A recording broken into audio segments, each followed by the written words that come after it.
നമുക്കൊപ്പം റസാഖ് കൂടി ചേരുന്നുണ്ട്. റസാഖ് ചൂരവേലിൽ അതിജീവന പോരാട്ട വേദിയുടെ കോർഡിനേറ്ററാണ്. റസാഖ്, അങ്ങയുടെ ശബ്ദം നേരത്തെ നമ്മൾ കേട്ടില്ല. എൻ്റെ ചോദ്യം ഇതായിരുന്നു, അങ്ങ് 9-ാം തീയതി ഇടതുമുന്നണി പ്രഖ്യാപിച്ച ഹർത്താലിനോടൊപ്പമാണോ നിങ്ങൾ, അതല്ല ഈ ബില്ലിൽ ഒപ്പിടാത്ത ഗവർണർക്കൊപ്പമാണോ നിങ്ങൾ? ഒരിക്കലും ഇടുക്കിയിലെ കർഷക സംഘടനകളൊന്നും ഈ ഹർത്താലിനെ പിന്തുണയ്ക്കുന്നില്ല. തന്നെയുമല്ല, ഈ കഴിഞ്ഞ 35 മിനിറ്റ് നേരം സംസാരിച്ചതിൽ ഇതിന്റെ യാഥാർത്ഥ്യങ്ങൾ ആരും സ്പർശിച്ചതേയില്ല. ഒന്ന് UDF-നാണെങ്കിലും ഈ കാര്യത്തിൽ ഇന്നും അവ്യക്തതയിലാ പോകുന്നത്. ബഹുമാനായ VD സതീശൻ ഇടുക്കിയിൽ വന്ന് പ്രഖ്യാപിക്കും, ഭൂപതിവ് നിയമം ഇത്തരത്തിൽ പോരാ, UDF എതിർക്കുമെന്ന് പറയും. തിരുവനന്തപുരത്ത് എന്ന സെറ്റിൽമെന്റ് രാഷ്ട്രീയം കളിക്കും. ഇത് മലയോര ജനതയെ വഞ്ചിക്കുന്നതിന് കൂട്ടായ ഒരു പ്രൊജക്റ്റായി ഇവർ നാളുകളായി പോകുകയാണ്. ഇവിടെ നമ്മൾ സാധാരണഗതിയിൽ രാജ്യത്തെ ഒരു ചട്ടം തടസ്സമായി വന്നാൽ ആ ചട്ടം ഭേദഗതി ചെയ്താൽ മതി. എന്തുകൊണ്ട് 2 നിയമ വിദഗ്ധർ ഇവിടെ ഇരിപ്പുണ്ട്? എന്തുകൊണ്ട് നിയമം ഭേദഗതി ചെയ്തു? ഈ നിയമത്തിൽ ഏത് ഭാഗത്തായിരുന്നു ഈ ചട്ടം ഭേദഗതി ചെയ്യാൻ തടസ്സമായ കാര്യങ്ങൾ ഉണ്ടായിരുന്നത്? ശുദ്ധ അസംബന്ധമാണ്. കേവലം 64-ലെ 4-ാം ചട്ടത്തിൽ കൃഷിക്കും വീടിനും എന്നിടത്ത് അതർ പർപ്പസ് എന്ന ഒറ്റ വാക്കിൽ ഒരു അണ്ടർ സെക്രട്ടറിക്ക് ഒരു ദിവസം കൊണ്ട് പരിഹരിക്കാവുന്ന വിഷയം ഈ 35 ലക്ഷം ബിൽഡിംഗ് ഓണേഴ്സിനെയും 1 കോടിക്ക് മേലെ തണ്ടപ്പേർ കക്ഷികളെയും കൊള്ള ചെയ്യുന്നതിന് ഇടത് ഗവൺമെന്റ് ആസൂത്രണം ചെയ്ത പദ്ധതിയാണ് ഈ നിയമനിർമ്മാണം. കേരളത്തിന്റെ ചരിത്രത്തിൽ അഴിമതിക്ക് വേണ്ടി ഒരു നിയമം നിർമ്മിച്ചു എന്നാണ് ഞങ്ങൾ കരുതുന്നത്.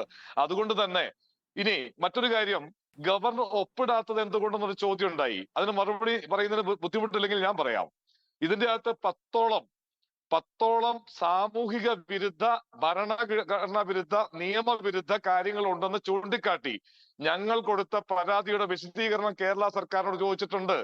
ഇന്നേ വരെ ആ വകുപ്പ് സെക്രട്ടറി, പ്രിൻസിപ്പൽ സെക്രട്ടറിയോ ചീഫ് സെക്രട്ടറിയോ മിനിസ്റ്ററോ വിശദീകരണം കൊടുത്തിട്ടില്ല. ഒപ്പിടും, ഉറപ്പായിട്ടും ഒപ്പിടും. ഇതിന്റെ അകത്ത് ഭരണഘടനാ വിരുദ്ധത ഇല്ലെന്ന് തെളിയിക്കാൻ ഇവർക്ക് പറ്റിയാൽ ഗവർണർ ഒപ്പിടും എന്ന കാര്യത്തിൽ ഇടുക്കിയിലെ കർഷക സംഘടനകൾക്ക് സംശയമില്ല.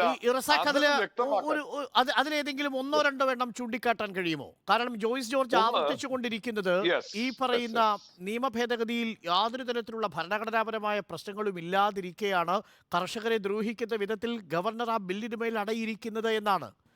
അവിടെ ഒരു ഭരണഘടനാപരമായ വിരുദ്ധമായിട്ടുള്ള കാര്യങ്ങളുണ്ടെന്നും അതിന് വിശദീകരണം ചോദിച്ചതിൻ്റെയും അടിസ്ഥാനത്തിലാണ് ഈ ബില്ല് ഇപ്പോൾ രാഷ്ട്രപതിക്ക് സമർപ്പിച്ചിരിക്കുന്നതെന്നാണ് ഞാൻ മനസ്സിലാക്കുന്നത്.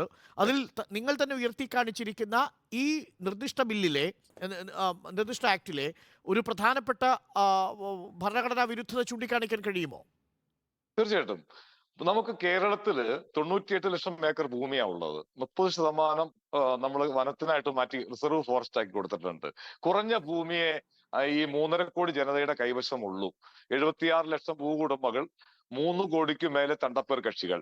ഇതിൽ 2 കോടി വരുന്ന രാജഭരണകാലത്തെ രേഖകളുള്ളവർ, അതുപോലെ തന്നെ ഭൂപരിഷ്കരണ നിയമവുമായി ബന്ധപ്പെട്ട് കൊടുത്ത പട്ടയങ്ങൾക്ക് ഈ ഉപാധിയില്ല.